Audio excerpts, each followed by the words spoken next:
Hello everyone, welcome to my YouTube channel. और ये video मैं बना रहा हूँ आज सुबह के 6 बज रहे हैं। और मेरे पीछे काफ़ी नॉइस भी आ रहा है। ठीक है, थोड़ा सा पॉज करता हूँ। ठीक है, तो वो नॉइस था, उसको मैंने अभी शांत कर दिया है। तो अभी सुबह के 6 बज रहे हैं और मैं लगभग 4 बजे से पढ़ रहा हूँ। अरे ये क्या हो गया। ठीक है, लगभग 4 बजे से मैं पढ़ रहा हूँ, अपनी स्टडी कर रहा हूँ 4 AM से। तो अभी मेरे दिमाग में है कि आपके साथ अपनी जर्नी शेयर करता हूँ कि गेट AIR 14 के लिए मैंने जॉब क्विट किया था या नहीं किया था। ठीक है, तो देखो मैंने जॉब तो छोड़ दिया था। और गेट के कारण छोड़ा था नहीं छोड़ा था ये सब बात की बात है। लेकिन हाँ, ये था कि जॉब छोड़ दिया था, उससे मेरे को थोड़ा फ़ायदा मिल गया था। तो मैं ऑलरेडी एक जॉब में था, एक अच्छी जॉब में था। और अच्छा खासा मैं वहाँ कर भी रहा था, कोई दिक्कत नहीं थी।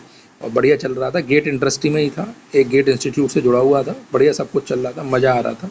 ठीक है, लेकिन हाँ ये था कि तैयारी मेरी चल रही थी। गेट 2024 मैंने काफ़ी टाइम से टारगेट कर रखा था। ठीक है, तो गेट 2024 मेरा टारगेट था और फ़ेब 2023 से ही मैं तैयारी में लगा हुआ था। ठीक है ये, लेकिन मैंने जॉब मेरी जो गई थी वो लगभग सितंबर में गई थी। ठीक है, तो फ़ेब से मैं तैयारी कर रहा था, तो लेकिन पर डे मैं 3 से 4 घंटे ही दे पाता था अपनी तैयारी के लिए, ज़्यादा नहीं था। लेकिन हाँ ये था कि मेरे को चीज़ें आती थी, तो 3-4 घंटे मेरे लिए सफिशेंट हो जाते थे, क्योंकि उसके अलावा टाइम नहीं मिलता था। तो मैं आराम से घर पे रह के आराम से पढ़ता था अपने रूम पर, मस्त तरीके से। उसके बाद सितंबर में मेरी जॉब चली गई, तो वो फिर मैंने अपनी स्टडी को 12 से 14 घंटे कर दिया। ठीक है, 12 से 14 घंटे में पर डे निकाल लेता था, क्योंकि और कोई काम मेरे पास ज़्यादा था नहीं। तो मैं यहाँ से जो है आराम से मैं उसको जॉब को मैं अपनी मज़े से करता रहता था। और सॉरी, स्टडी को आराम से करता रहता 12 से 14 घंटे। ठीक है, अब जॉब मैं कहाँ करता था, कैसे क्या, उस चीज़ पे मैं बात नहीं करूँगा। ठीक है, ज़्यादा, क्योंकि वो चीज़ें मतलब की नहीं है। और ठीक है, वो मेरा अपना प्रेजेंट और फ्यूचर पास्ट जो भी रहा है वो मेरा अपना है, आपको उससे मतलब नहीं। ज़्यादा आपको ध्यान रखना है कि आपकी गेट रैंक है। तो फिलहाल मैं आपको बता रहा हूँ कि गेट रैंक के लिए अगर कोई व्यक्ति ये सोच रहा है कि मुझे 12 से 14 घंटे पढ़ने तभी मेरी गेट रैंक आएगी, ऐसा कुछ नहीं है। ठीक है, 12 से 14 घंटे आप तब पढ़ना आपके लिए होता है जब आपको लगता है कि आप पीछे चल रहे हो। तो आपको अपनी स्टडी को और इम्प्रूव करना होता है, अपनी स्पीड बढ़ानी होती है।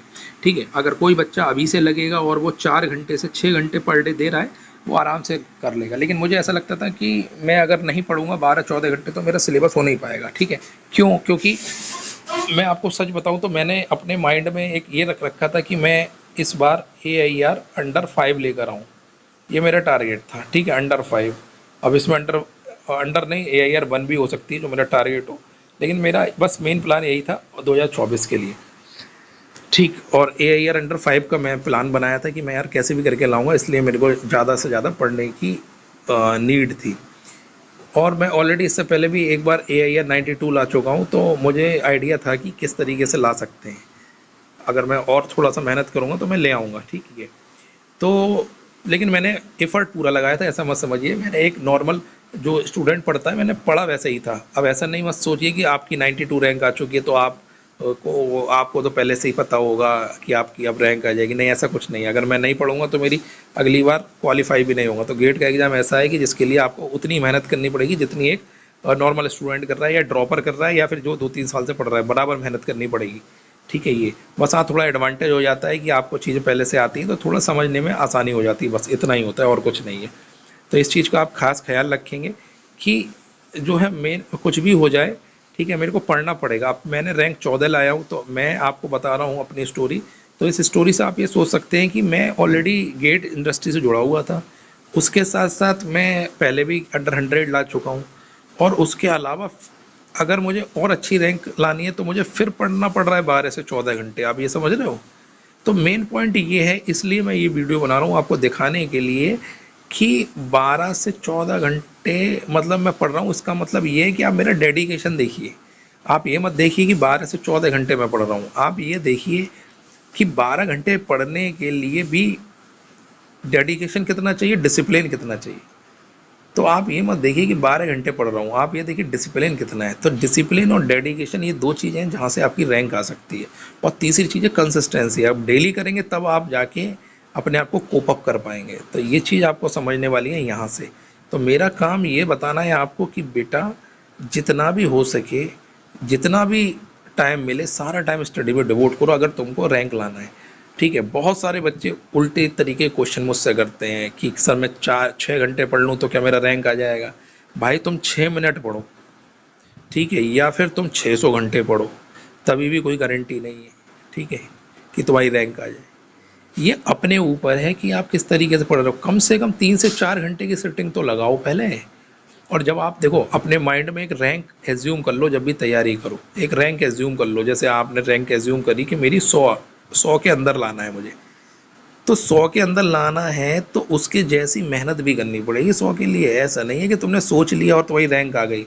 मैंने जो सोचा था उसके लिए मुझे मालूम था कि मेरे को कितनी बार रिवीजन करना है, कब तक मुझे सिलेबस ख़त्म करना है, कितने टेस्ट देने हैं, तो उसके हिसाब से मैंने अपने आवर्स बढ़ाए। ठीक है, अगर मैं 3 से 4 घंटे ही करता रहता तो लास्ट तक मेरे सिलेबस नहीं हो पाता, और जो मैंने टारगेट बनाया था टेस्ट का वो भी नहीं हो पाता। तो इसीलिए मुझे अपनी स्टडी 12 से 14 घंटा 15 घंटा खींचनी पड़ी। ठीक है, ये चीज़ ध्यान रखो। अगर कोई बच्चा भी ड्रॉपर है और वो 6 घंटे पर डे निकाल रहा है तो वो आराम से नवंबर तक सिलेबस कर देगा, आराम से बना लेगा। लेकिन मैं फिर भी कहूँगा अगर टाइम हो तो अपना स्टडी आवर बढ़ाते ही रहो, कम मत करो। ठीक है, क्योंकि कहाँ से सवाल आ जाए ये पता नहीं, तो जितना आप इन्वॉल्व रहोगे उतनी प्रोबेबिलिटी ज़्यादा है कि अच्छी रैंक निकालोगे। तो ये चीज़ आप अपने दिमाग में रख लो बेटा, मैं आपको बता रहा हूँ, वरना तुम्हारा ना कभी रैंक ढंग से आएगा नहीं। अगर अपने प्रति ईमानदार नहीं रहोगे तो नहीं आएगा, बदतमीजी करोगे तो समझ लो रैंक तो आना ही नहीं है। तो इसलिए ना लोगों से दूर रहो, चुपचाप अपनी स्टडी में जितना हो सके टाइम डालो। और जितने कॉलेज गोइंग स्टूडेंट है भाई वो सैटरडे संडे यूटिलाइज करें ढंग से, सैटरडे संडे को खींच दो 10-10 घंटे की स्टडी। ठीक है, अगर तुम डेली 4 घंटे कर रहे हो कॉलेज गोइंग तो खींच दो। और जितने भी ड्रॉपर है उनसे भी रिक्वेस्ट है कि भाई जितनी स्टडी हो सके खींचो, जल्दी जल्दी खींचो, मतलब ट्राई करो कि यार अभी ही मैं सिलेबस कर लूँ। ठीक, ये चीज़ ध्यान रखो। तो मेरी इस जर्नी से आप ये समझ सकते हैं कि मैंने जब जॉब छोड़ी थी उसके बाद तो मैं एकदम पागल सा हो गया था कि भाई मेरे को अब बहुत ज़बरदस्त लेवल में मेहनत करनी है। और मैं ट्राई करता था कि कैसे भी करके जो है वो अपना स्टडी करूं। ठीक, और इसके साथ साथ मैंने एक चीज़ और करी थी, मेरे लास्ट टाइम में यूट्यूब से एकदम दूरी बना ली थी। ये यूट्यूब में यूज़ नहीं करता था बिल्कुल भी, मैंने अपना फ़ोन ही बंद कर रखा था। बहुत कम, यूट्यूब से तो दूरी बना रखी थी। क्यों बना रखी थी? क्योंकि मुझे पता था मैं यूट्यूब तभी देखता था जब मुझे लगता था कि मेरा स्टडी का गोल पूरा हो गया। ठीक है, ये उसके बाद मैंने मैंने गेट के लिए मैंने एक आप ये बोलेंगे उसको क्या बोलते हैं, अ, अ, अ, नाम भूल गया उसका, मैंने नाम दिया था। गेट करके मैंने बनाया था एक अपने लिए।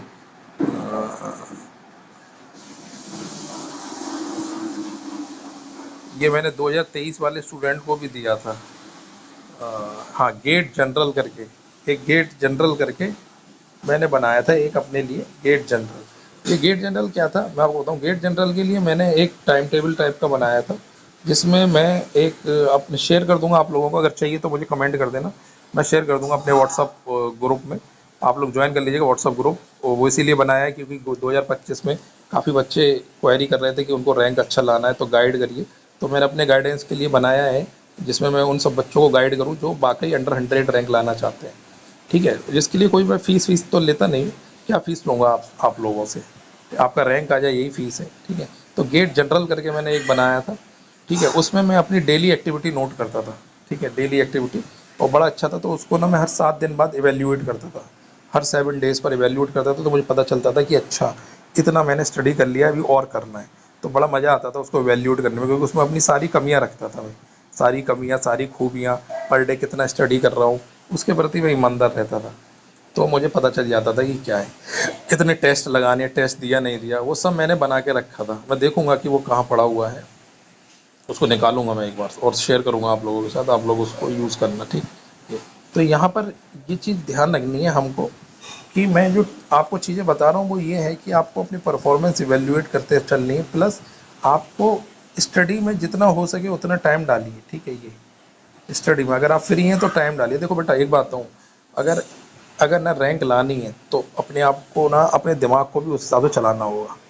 अगर आपने टारगेट कर रखा है अंडर 10, तो तुमको अंडर 10 के बारे में दिन रात सोचना होगा कि अंडर 10 कैसे आएगी, और मैं जो तैयारी कर रहा हूँ क्या वो कम है या वो सफिशिएंट है, कि अंडर 10 के लिए मुझे और मेहनत करनी है ये। दूसरी चीज़ एक ये थी कि मेरा 12 से 14 घंटे पढ़ने का एक और मतलब था, क्योंकि मुझे लास्ट के मंथ में जनवरी में मॉक देने थे, ठीक है। तो लगभग 30 मॉक मैंने दिए थे, 30 मॉक, ठीक है, कम से कम। तो जितने भी लोग अंडर 100 के लिए जा रहे हैं उन सभी से रिक्वेस्ट है कि कम से कम 25-30 मॉक तो आप देना ही देना। जल्दी मैं एक टेस्ट सीरीज भी लॉन्च करने की सोच रहा हूँ, जिसमें सिर्फ मॉक टेस्ट दूंगा और मिनी मॉक दूंगा, कोई सब्जेक्ट वाइज नहीं, कोई टॉपिक वाइज नहीं, सिर्फ मिनी मॉक और मॉक दूंगा। तो हो सकता है आप जो एक बार ट्राई करना कि वो बन जाए, क्योंकि अभी तक ऐसी कोई टेस्ट सीरीज आई नहीं है जिसमें सिर्फ 30 मॉक या 40 मॉक हो, सब में 10-12 ही होते हैं, ठीक है।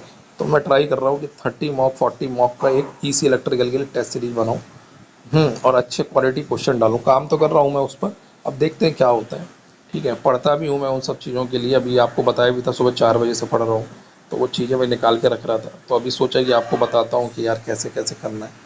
इसके अलावा मैं काफ़ी लाइव सेशन भी लूँगा गाइड करने के लिए आपको, कि भाई क्या स्टडी चल रही है, ट्रैक करूँगा आपको प्रॉपर, एक मैनेजमेंट आपका बनाऊँगा कि यार इस तरीके से आप चीज़ें करिए। तो यही था कि 12 से 14 घंटे स्टडी करने का मतलब ये था कि लास्ट में मॉक के लिए टाइम निकालना है। तो मेरे पास टाइम कम था, तो और मुझे लगता था कि यार मैं जितना पढ़ रहा हूँ कम पढ़ रहा हूँ, तो और मुझे मोटिवेशन मिलता था, तो और मज़ा आता था, क्योंकि मेरे पास और कोई काम ही नहीं था, तो और मज़ा आता था और दबा के पढ़ता था मैं, ठीक है। तो ये चीज़ें ऐसी हैं जिसमें ना आपको हर एक चीज़ों के बारे में सोचना है, हर पल सोचना है कि आप कम पढ़ रहे हैं, तभी मज़ा आएगा। कोई बड़ी चीज़ करनी है, जब रैंक आती है ना तो अलग ही फीलिंग होती है, मतलब जीवन सेट हो जाता है। तो एक बार अगर आपकी लाइफ सेट हो गई ना एक बार, तो जीवन में एक ही बार तो करना है यार ये अच्छा काम। अब उसके लिए आप इतना रो रहे हो कि ये है वो है, 50 चीज़ें गिना रहे हो, तो क्या ही करोगे तो अपनी लाइफ में। अरे भाई जीवन मिला है एक बार, रैंक लानी है, ढंग से पढ़ रहे हो निकाल दो रैंक ढंग से, ज़्यादा क्या सोचना। फिलहाल मैं ये कहूँगा रैंक के बारे में ना सोचकर आप स्टडी के बारे में सोचिए, ठीक है। किसके बारे में सोचिए, आप स्टडी के बारे में। आप जितना हो सके स्टडी के बारे में सोचिए, रैंक के बारे में मत सोचिए। आप ये सोचिए कि नवंबर से पहले पहले मेरा पूरा सिलेबस खत्म हो जाए, ठीक है। जितने ड्रॉपर बच्चे हैं वो तो कर लेंगे, लेकिन जो फाइनल ईयर में हैं या थर्ड ईयर में हैं वो थोड़ा अपनी स्पीड को मैनेज करेंगे, ठीक है। क्योंकि एक बार सिलेबस ज़रूर कर ले, क्योंकि ऐसा ना हो कि दिसंबर पहुंच जाए आपका सिलेबस में, तो दिक्कत हो जाएगी। नवंबर, मिड नवंबर तक ख़त्म कर देना, चाहे कुछ भी हो जाए। यानी कि अगर आपने पूरे सब्जेक्ट नहीं भी पढ़े हैं तो आप टारगेट बना रहे हो 6 सब्जेक्ट से, तो 6 मिड नवंबर तक ख़त्म कर देना। ऐसा ना हो कि मिड नवंबर के बाद नए सब्जेक्ट स्टार्ट कर दो, नहीं। जो कुछ पढ़ना है अभी पढ़ना है, उसके बाद मत करना, ठीक है। मिड नवंबर के बाद रोक देना, फिर अपने टेस्ट रिवीजन इस पर फोकस करना। रिवीजन कैसे करना है वो भी मैं बता दूंगा। बाकी AIR 13 का तो वीडियो मैंने शेयर करा है। तो कुल मिलाकर अगर लर्निंग की बात करें तो इसमें लर्निंग सिर्फ इतनी सी है, इस पूरे वीडियो में लर्निंग सिर्फ इतनी सी है कि गेट के लिए 12 से 14 घंटे स्टडी करना ज़रूरी नहीं है, ठीक है। ये वही करो अगर आपको लगता है कि आप पीछे चल रहे हो, तब आप करो। अगर आपको लगता है आप पीछे नहीं चल रहे हो, आप सही चल रहे हो, तो करो। और अगर आपको ऐसा लगता है कि आप कम पढ़ रहे हो, तो फिर आप स्टडी को बढ़ाइए। आपको लगता है कि सही चल रहा है, तो आप अपना जितना भी आपका मेंटेन है वैसे ही मेंटेन रखिए अच्छे से, ठीक है। उसी चीज़ को समझते हुए चलिए, आपकी रैंक आ जाएगी। क्योंकि अगर आपके कॉन्सेप्ट्स क्लियर होंगे तो पेपर में सवाल बनेगा, 200% बनेगा। और नहीं होगा तो भाई नहीं बनेगा, ठीक है। तो इस चीज़ों को समझते रहिए, बाकी मैं और भी चीज़ें आपके साथ शेयर करता रहूँगा, ठीक है। तब तक के लिए bye bye and good luck to all of you.